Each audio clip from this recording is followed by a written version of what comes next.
Good evening, everyone, and welcome to another South Dublin Radio Club Tuesday night lectures. And before I introduce Mr. Ola Hernvall from SAQ in Grimeton, I just want to say a few things. If this is the first time with us, you're more than welcome. And if you're a return guest, thanks for your ongoing support for these Tuesday night lectures.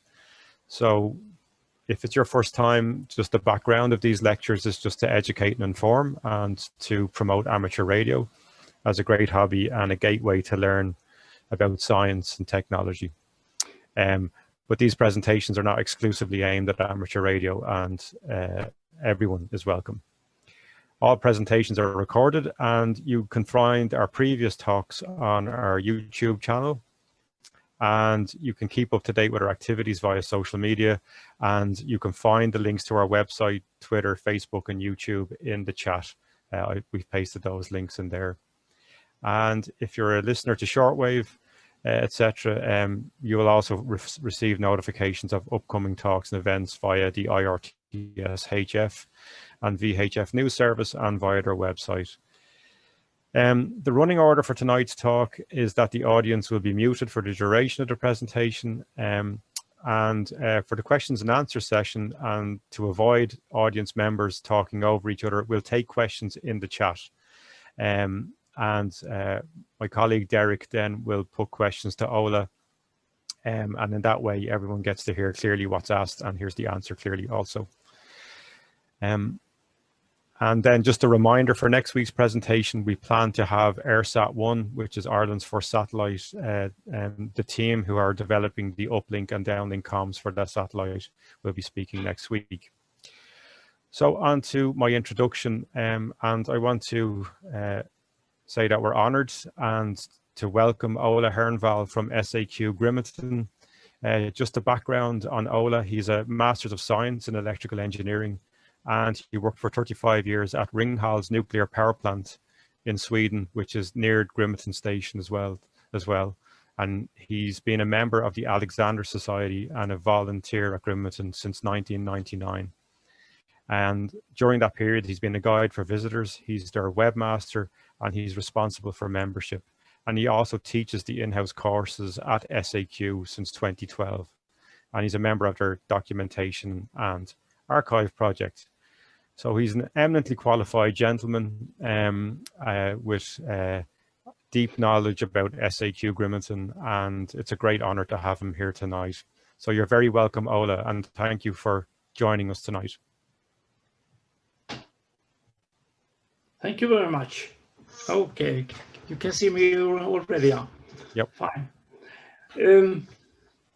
Good evening, everybody. It's nice to be here representing SAQ, although I am sitting at home. So I wish you welcome to this old radio station. Now I propose that I start with an virtual tour at Ringhalls, and after that I make a short presentation of the Ringhalls station and of the Society Alexander. So, welcome to Grimeton Radio Station. This was built in the 1920s just for one purpose: to send telegrams by radio from Sweden to USA. Here you see the station building. Perhaps I can get a bit better picture.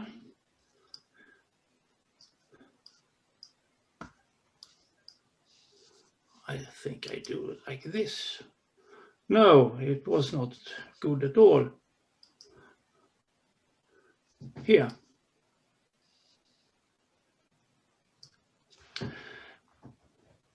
Those radio stations for transatlantic communication were in some way national symbols, and as such many countries build enormous buildings. They call them cathedrals or castles or whatever.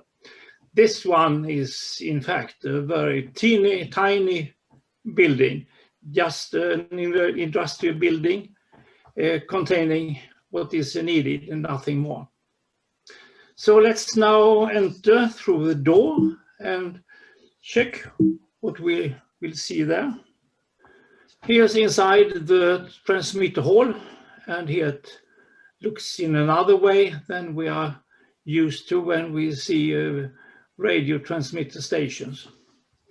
To the right, we see the transmitter. It's a machine transmitter, the only one in the world that is still running. We can operate it, although it is 96 years old. We will make a try on Saturday, on United Nations Day, to start up the machine and send a message all over the world.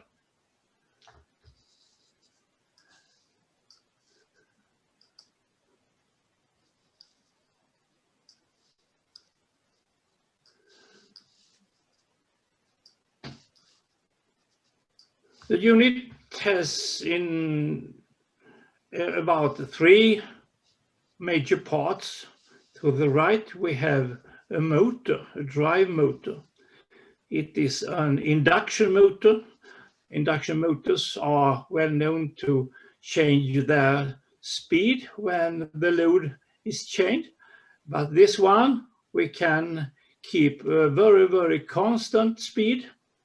That depends on that we have 2 tools. One tool is that we can adjust the voltage to the stator between about 1500 volts up to 2200 volts. The other measure we have, that is that the rotor is via slip rings connected to variable resistors, so that we can vary the rotor resistance within the wide range. And that allows us to keep a constant speed, although it's an induction motor. It's on 500 horsepower. And what is curious with it, it is that it is for 2-phase. Normally, big motors are wounded for 3-phase, but 2-phase was common in northeastern America at last 120 years ago. It is manufactured in Schenectady, just north of New York, by General Electric.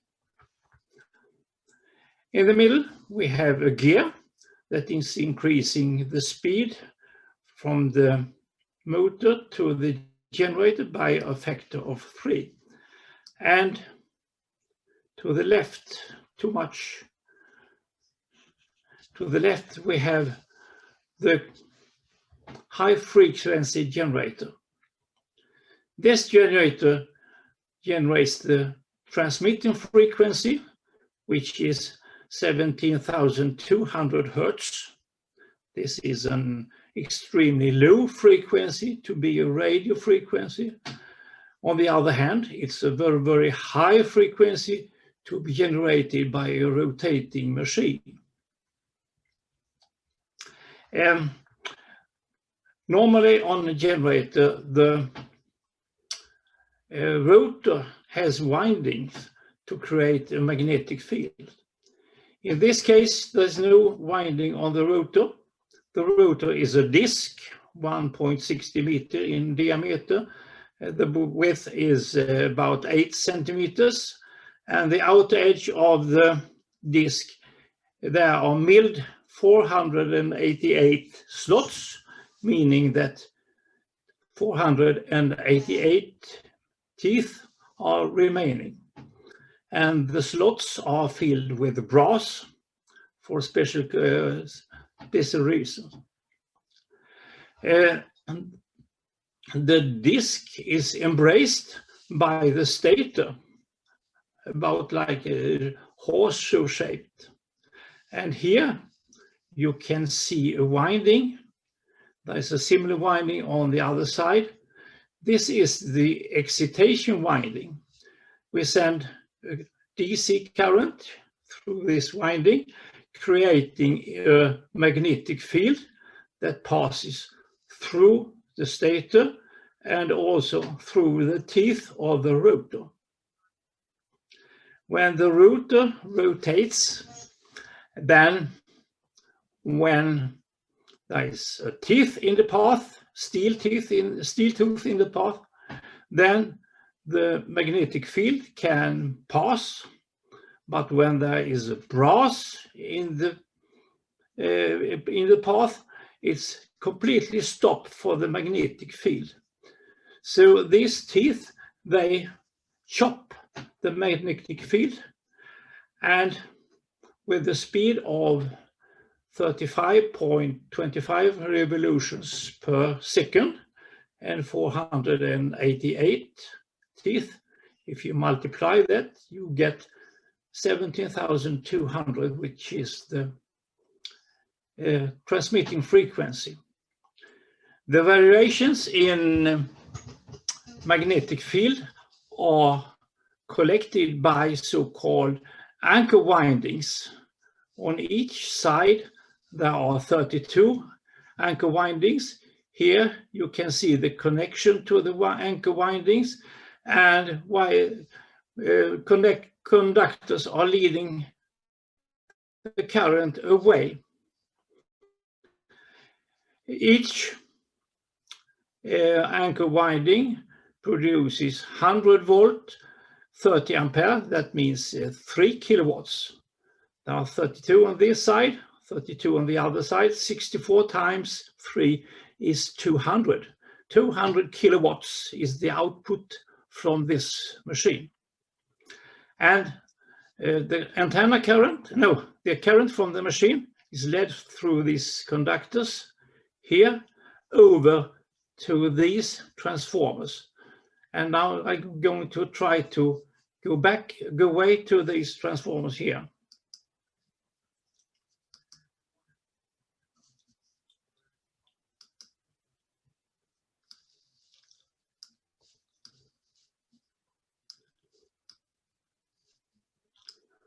Here they are. You can see the conductors from the machine coming up here. And if I go somewhat near, you can see that there are a lot of fuses here. Every anchor winding on the generator has its own primary winding on these transformers. So in all on these two transformers, there are 64 primary windings, and each has its own fuse. So if something goes wrong with something, you can just pull a fuse and take it out of operation and run further. So this is a very, very robust design. Here it's transformed to a voltage that is suitable for the antenna, and the current to the antenna is conducted via this coils here. One coil is fixed, one is movable. Here we can fine-tune the resonance frequency of the antenna, and after that the current is guided away through these copper tubes out through the wall.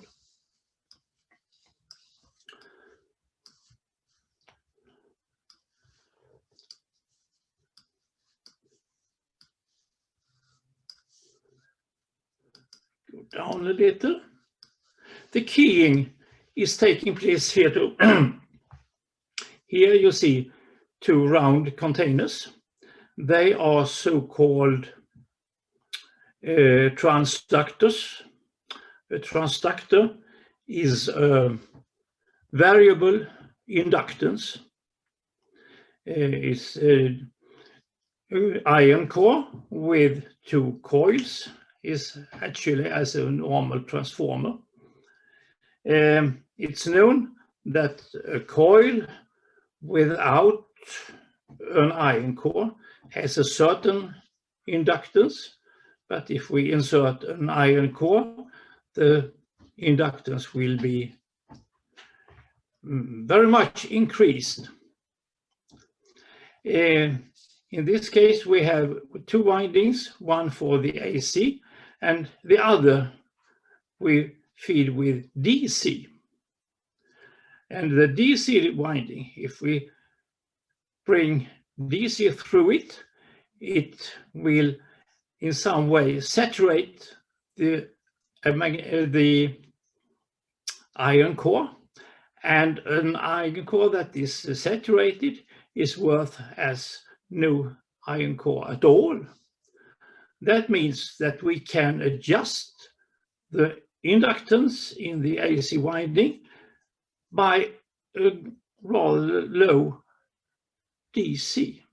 And this is the way we key the transmitter.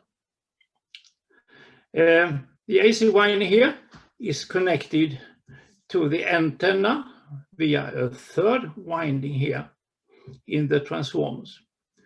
The antenna is a resonance circuit with a capacitance and with an inductance. And in fact, the inductance here in the transformers, the inductance here in the variometer, and the inductance here, they are all part of the total inductance of the antenna.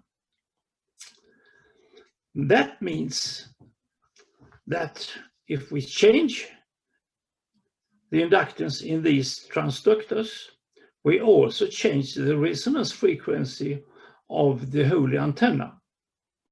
So at key up, we bring 12 amperes through the control winding here, and then the transductors has an inductance so that the whole antenna is out of tune. It's leaking a little carrier out through the antenna, and that is interesting for radio amateurs to be able to detect that leaking carrier. But at key down, we bring down the DC current to 0, and then the transductors change their inductance so the whole antenna becomes perfectly tuned, and in that way it receives all the power. This is a keying without any flashes, without any relays, without any dummy loads or whatever. So it's very, very low, low losses in this keying. Somebody perhaps wonders, where do the variations in power go? In fact, it is the supplying power grid that has to take care of the variations in the power. Now, I propose that we go outdoors. So let me do like this.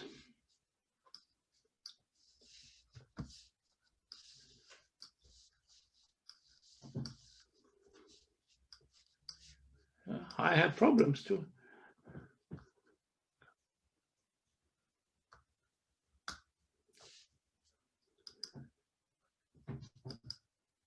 So, fine. Now we go here.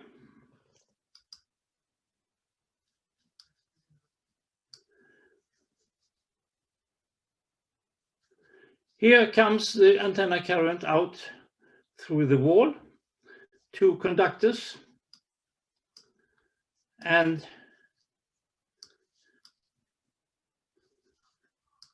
they go to this tower here.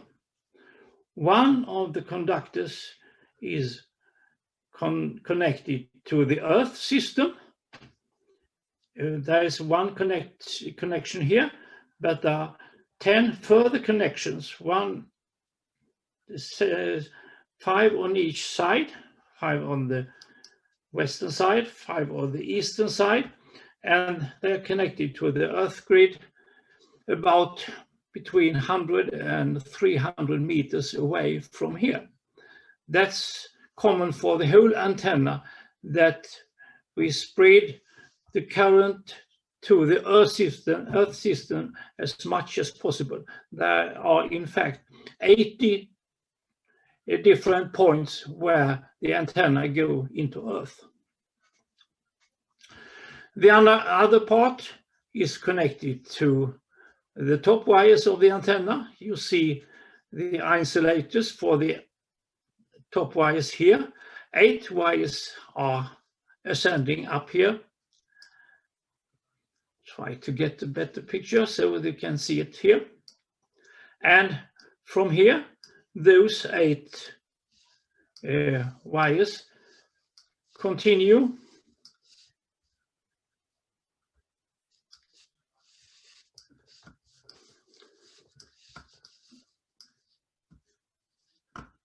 There's problems to get to the other towers. There are 6 antenna towers, 1, 2, 3, 4, 5, 6. Each tower is 127 meters high. The crossbar is 46 meters wide, and the distance between 2 towers is 380 meters. There are 5 distances times 380 here, that is 1900, and on each side from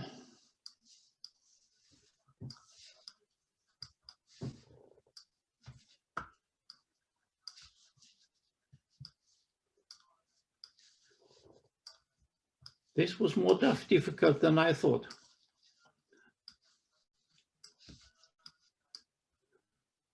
Do so.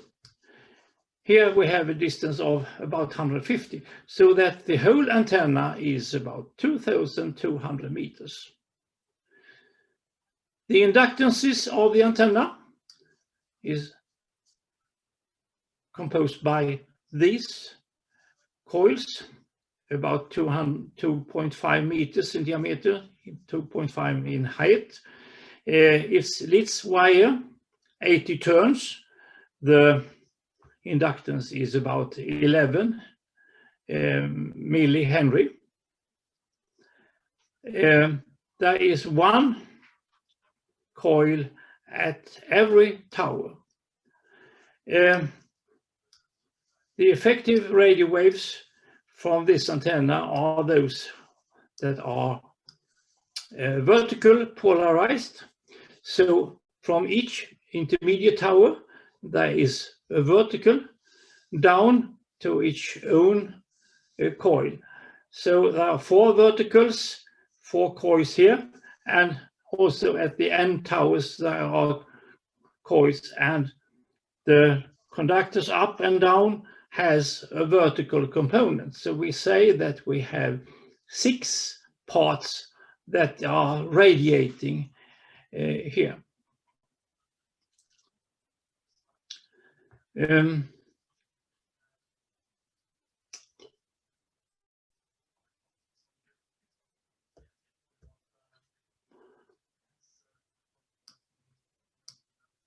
Now let's see what I should say. Yes, of course. I said that the antenna is resonant. That means that we must have a capacitance somewhere. And the capacitance is formed by the top wires and the Earth system. And the electric material is the air we breathe. So here you can see the whole capacitance. It has a value of 47 nanofarad. And as a matter of fact, they have placed the radiating parts and the coils in the dielectricum, rather uncommon for a capacitor. Let's go some steps here and look back on the station building from the southern side.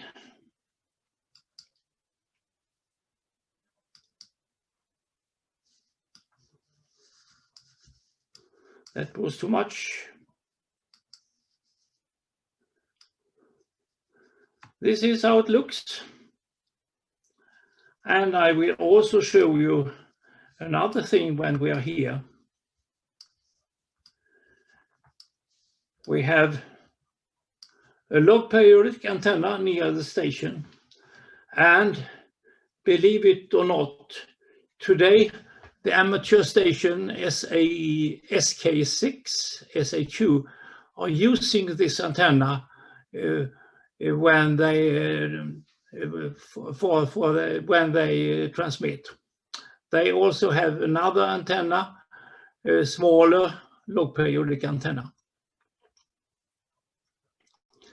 So that was my presentation of the station. I will say about a few words about the organization here and how it came here. It started with the Great War, 1914 to 1918. All telegrams from Sweden to USA were sent via London and by sea cable. During the war, the cables were damaged, so we had severe problems to send telegrams from Sweden to USA, and therefore we decided to have own radio station to perform that. During the war, a lot of transatlantic radio telegraphy took place, so they gained a lot of experience, and what they learned was that we needed high power, we needed certain long wavelength. They didn't talk about frequency at that time, but it corresponds to 16 to 25 kilohertz. Vertical polarization was necessary. Prefer water around mountains and deserts. Sweden actually had already a transmitter. It was a spark transmitter from Telefunken placed at the fortress here near the Lake Vättern, but that was not good enough for telegram traffic to USA, mainly because the radio waves had to pass the Norwegian mountains here, and that made that we didn't have any stable connection with the USA. So therefore, they decided to build a new transmitter now so that the radio waves could pass over the sea. And here we can see a good path from New York over the Atlantic to Sweden. You see that if we shall pass south of Norway, we shall be situated somewhere south of Gothenburg. And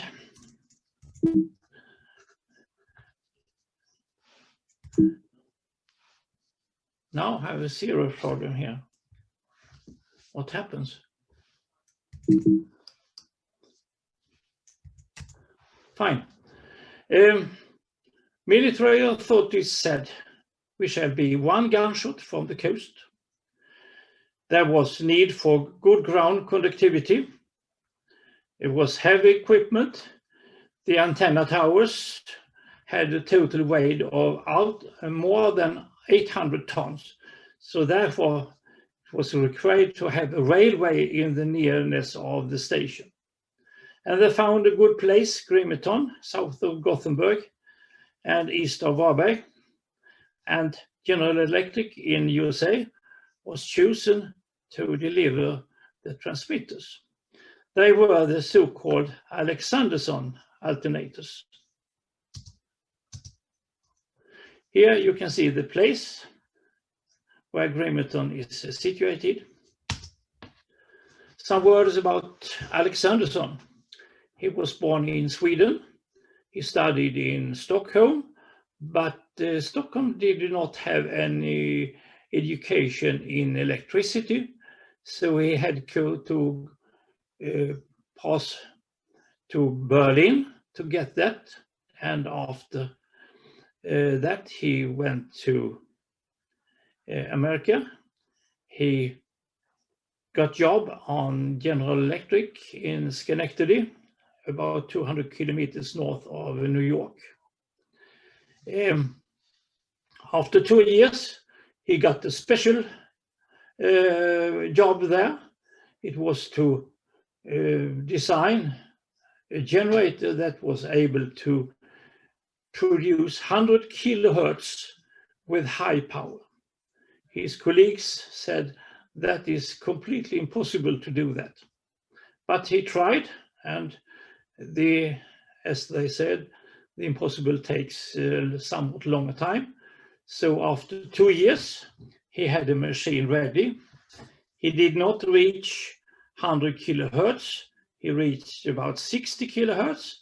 He didn't reach high power. He was about 200 watts or something like that.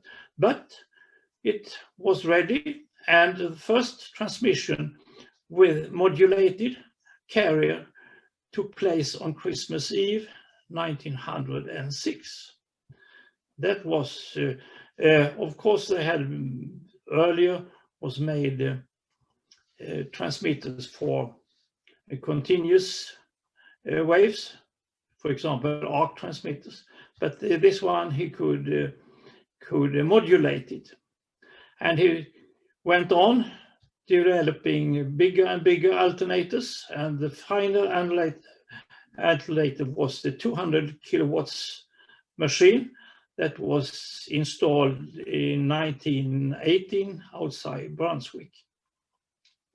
He became chief engineer at RCA when that company was founded in 1919. He worked further with television, high voltage, and so on.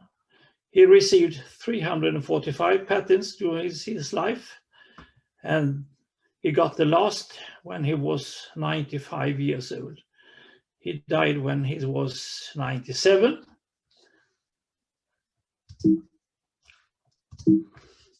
Something's curious here.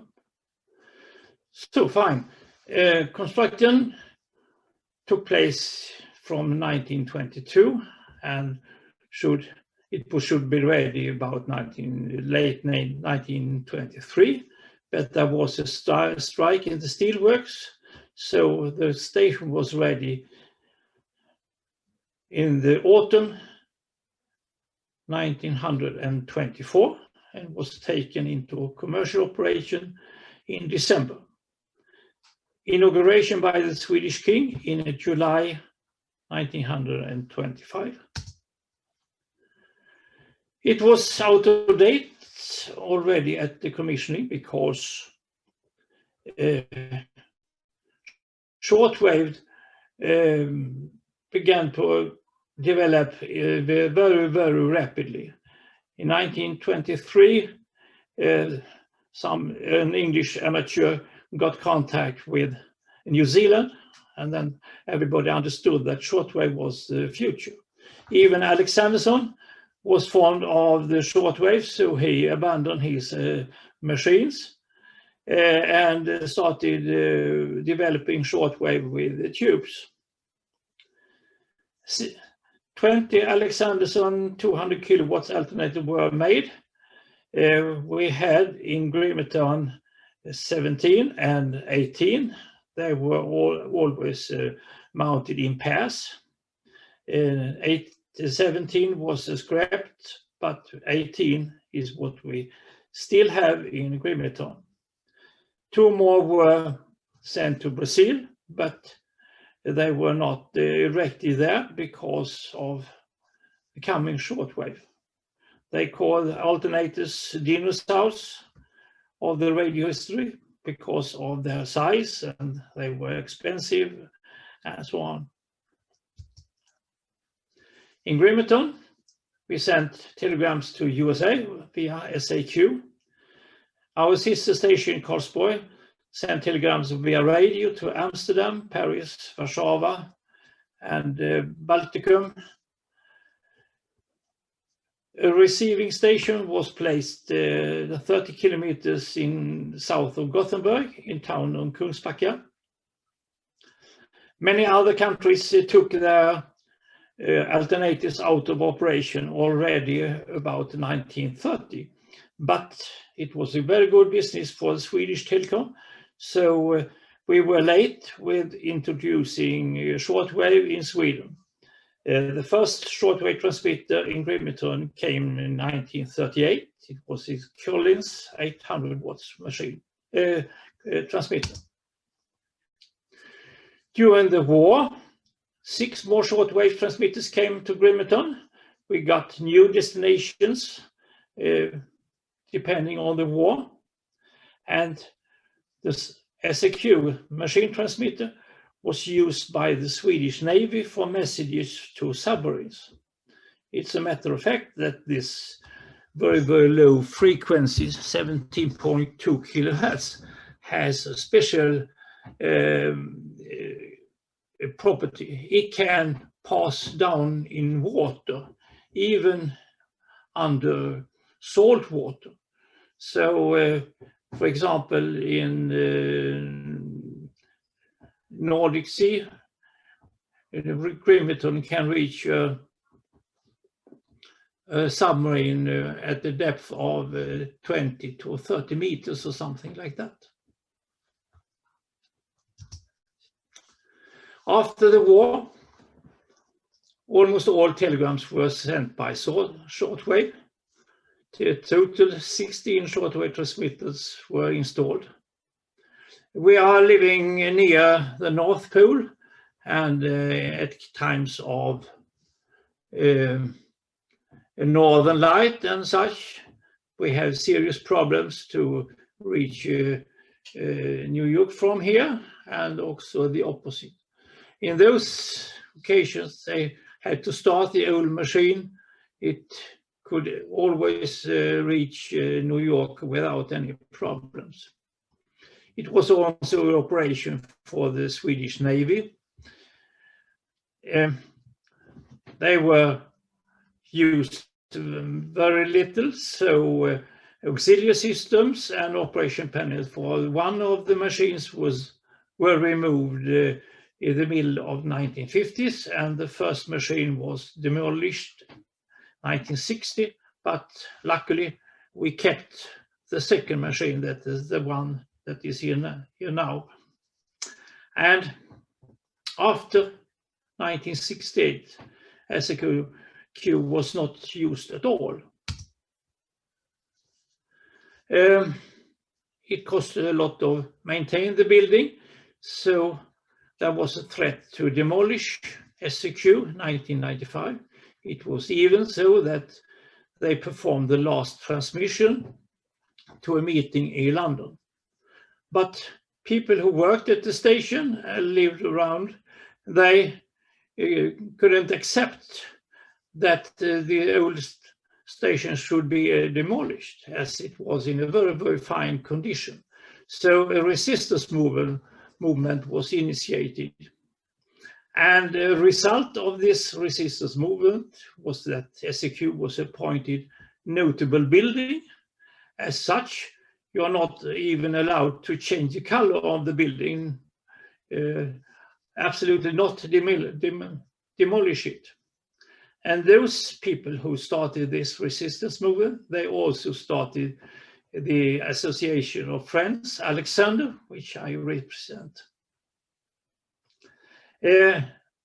2004, SAQ was appointed World Heritage on the UNESCO World Heritage list. And a new visitor center was taken in operation 2005.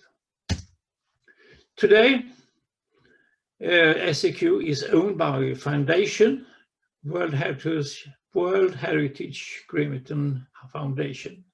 The founders are Swedish Telecom, the municipality of Varberg, which is the nearest town, and the county of Halland, where Grimeton is situated. This is actually a local representative of the Swedish state.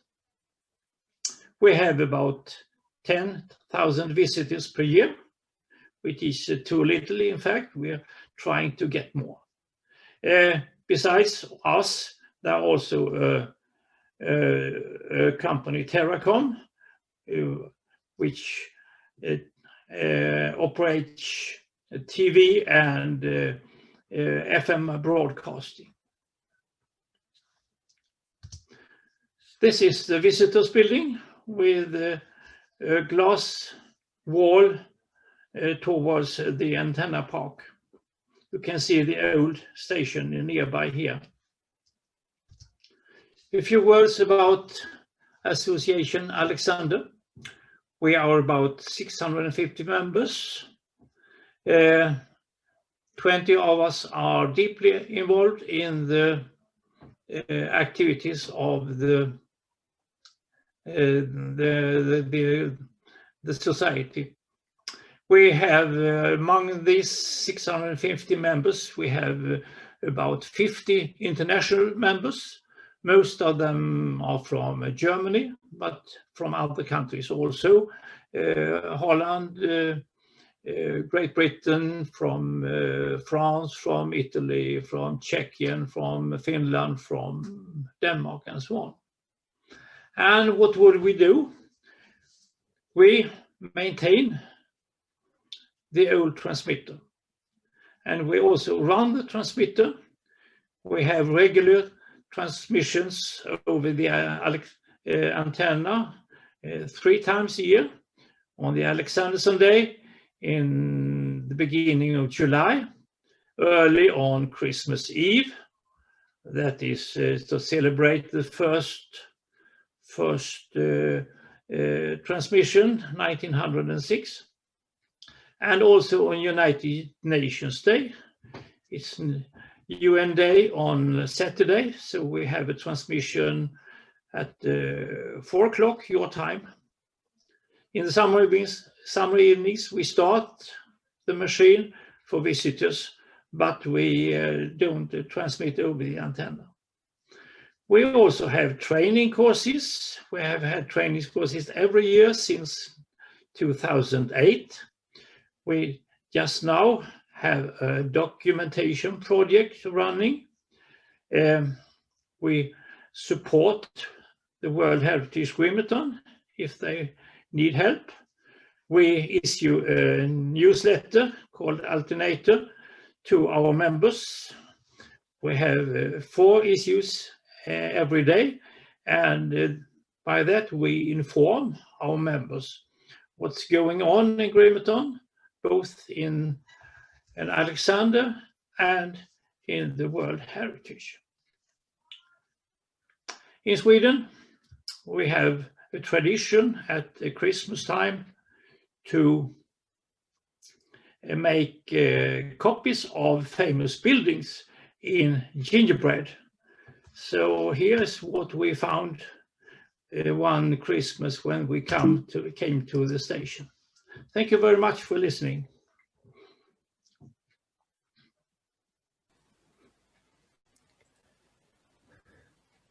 Thank you, Ola. It's a fascinating presentation, and the virtual tour worked very well, I have to say. It was really added colour to the whole description of the station. So I don't know if anyone has any questions for Ola. What we were suggesting that you could type your questions in maybe into the chat, or maybe type your name in, and we'll go to you. It's just to stop people speaking over each other. So has anyone any questions?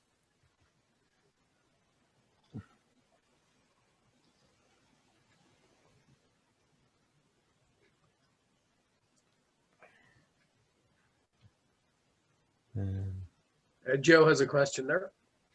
Do you want to unmute? Yeah. Okay, Joe. Yeah. I'm still not on. Okay, am I unmuted now? I think I am. Yeah. Yes, Ola. I mean, fantastic presentation and tremendous work that the group is doing. You were saying there's a transmission coming up on Saturday. Okay, I take it 17.2 kilohertz. Is that correct? That's right. Yeah. Yeah. Okay. Yeah. Yes. You don't have a tuning dial on the transmitter, and so I mean, okay. I take it will be CW. Is that it? Is that correct?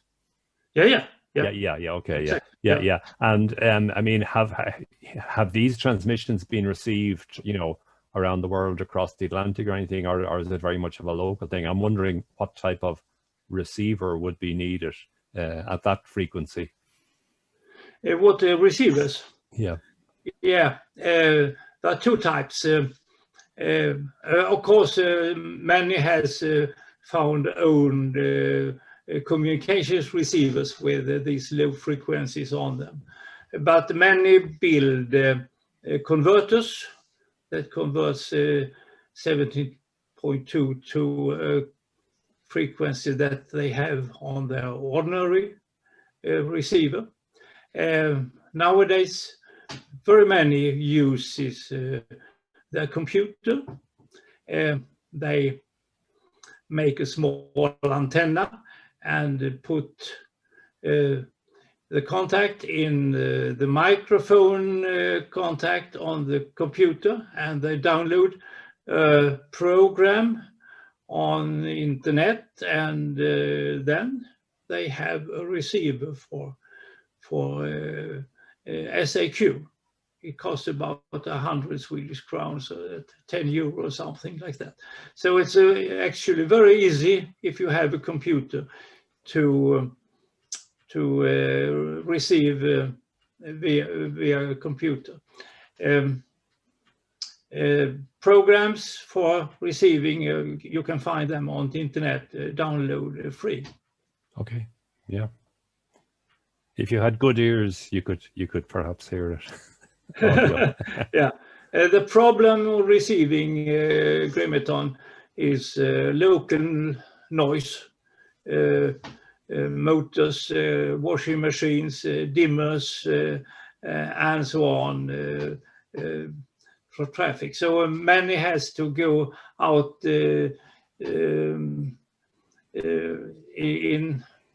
out on the land, far from cow fences and so on, to be able to receive us. It's problem in towns. Yeah. Okay, thank you. Yeah. Okay, we've one other question here, Ola. Yep. Question is, what is the furthest a transmission has ever gone? How far can a transmission reach?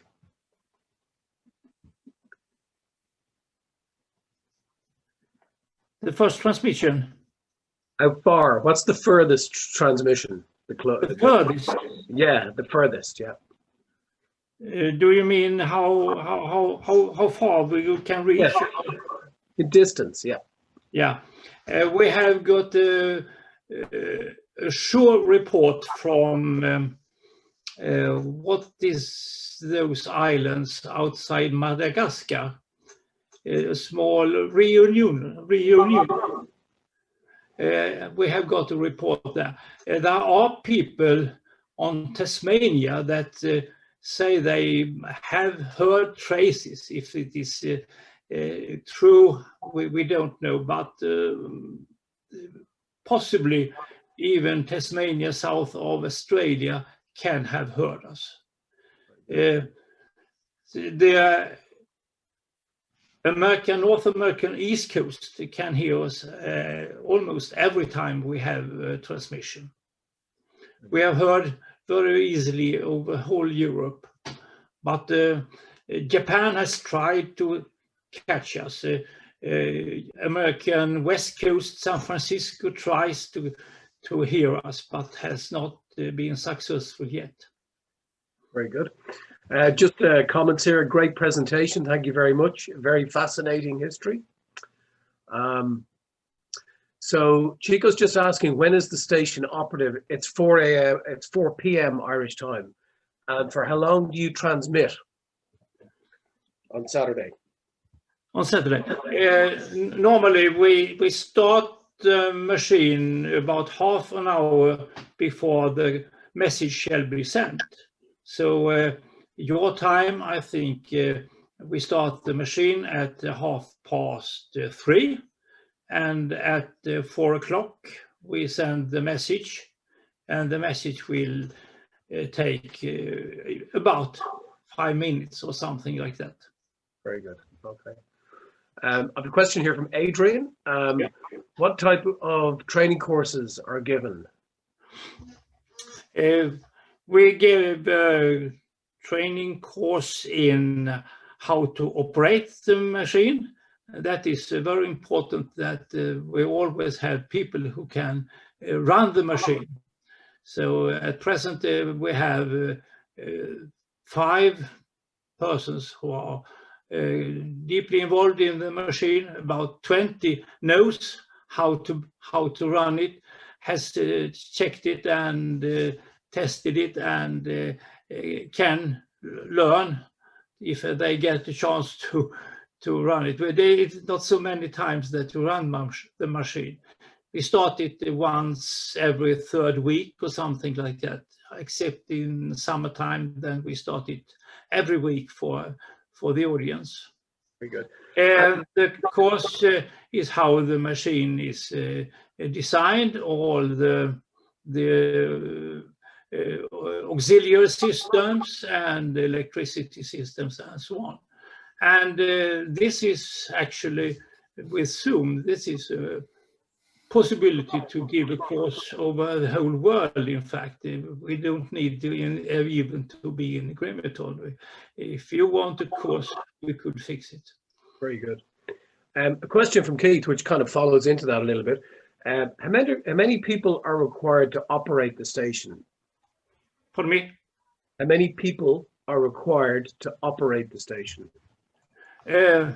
Actually, 1 person can run the station, but we never do it for safety reasons. So 2 persons, we say.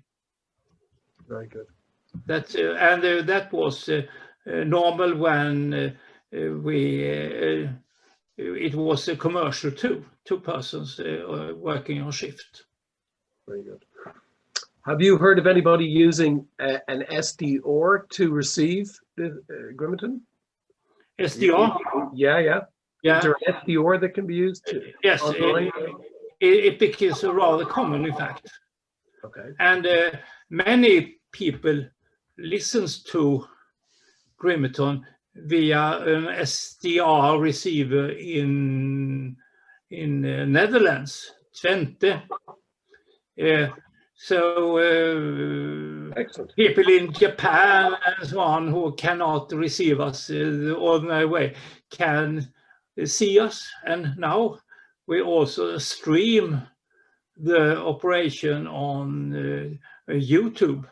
So you can see in real time what we are doing, and also can see the person who is keying the transmitter, and see what delay it is on YouTube and so on. Very good. Any other questions there, guys? Just a couple of guys saying thank you very much. An excellent lecture, Ola. Very informative. Thank you. And it's great also to know that that SDR you were talking about is, I think it's the University of Twente in Holland. That SDR, it's online. I think a lot of guys use that anyway. So it's interesting to know that we can use that. We even use Twente as a monitor. Yeah. That's a super SDR. I have a question here. Another one just in. What is the most? Okay, this is a good question. What is the most delicate or hard component to replace in the station? The most, I don't understand. So what is the most delicate component in the station?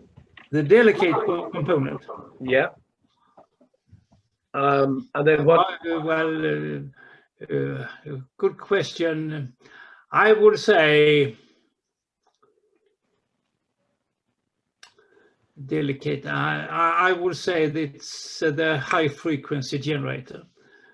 If that fails, we cannot do anything else. It's impossible to repair that if something happens. All other things we can replace or repair or do something, but the high frequency generator is something special. Very good. And then the opposite side of that kind of question is, what is the most difficult component to replace in the station?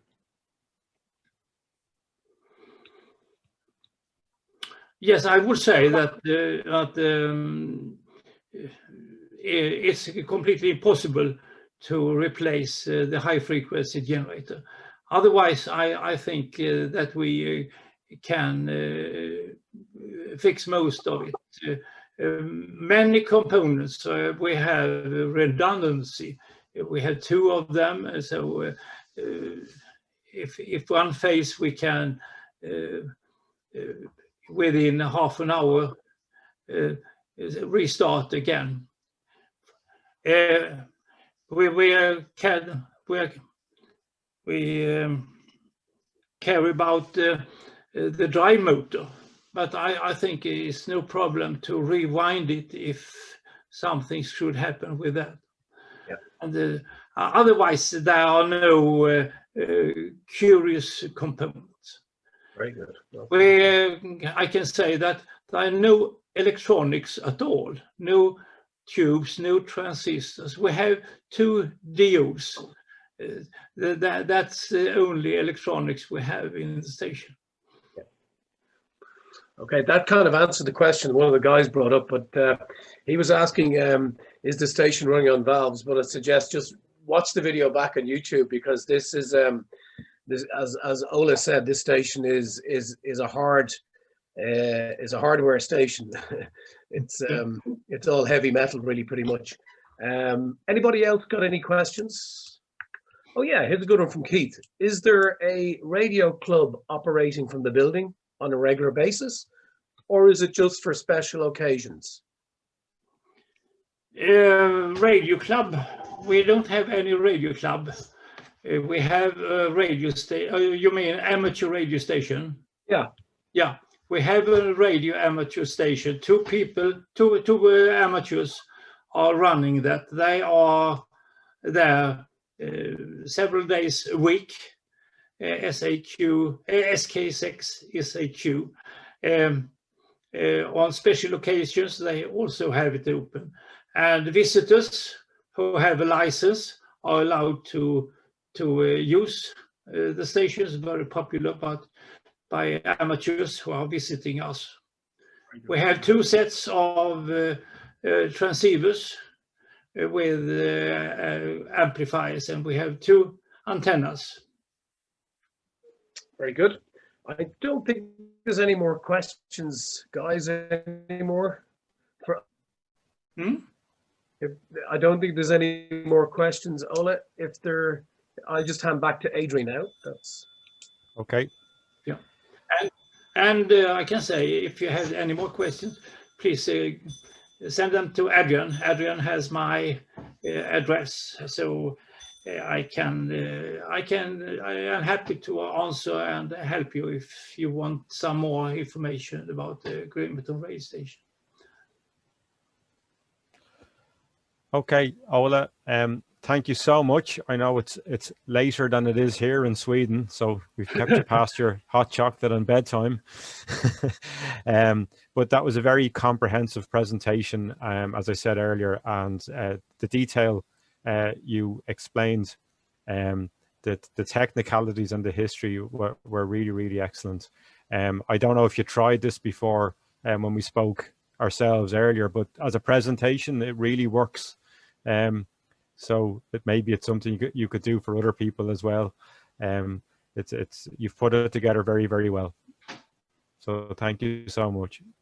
Thank you very much. Thank you. Okay. I just have one last comment. Yeah. We have a thank you to Ola a wonderful presentation. And I think it's in Swedish, but I can't do Swedish. So it's from LA9XIA, from EI7 HAB stroke LA9XIA, Leaf M. So maybe if Ola looks in the chat, he might you'll see be it. able to understand it. Yeah. I wouldn't even attempt to pronounce it. So. Okay. Thanks, Derek. Everyone, you're free to unmute there if you want to chat to each other. That's fine. And thanks again to Ola. Okay, I disconnect here. Thank you and goodbye. Thanks so much. Thank you. Thank you. Thank you. All the Very best. much. Thank you, Ola. Thank you.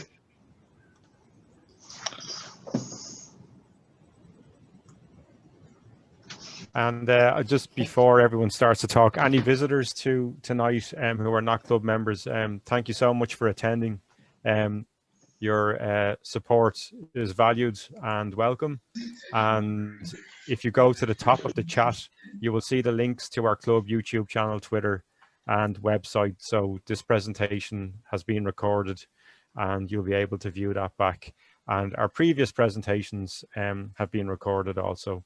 And again, a reminder that next week's presentation will be from AirSat-1, which is Ireland's first satellite, not yet in space, but due to be launched in the next while.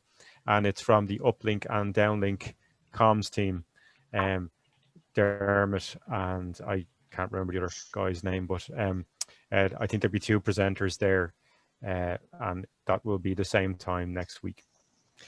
Okay, you're free to chat away there.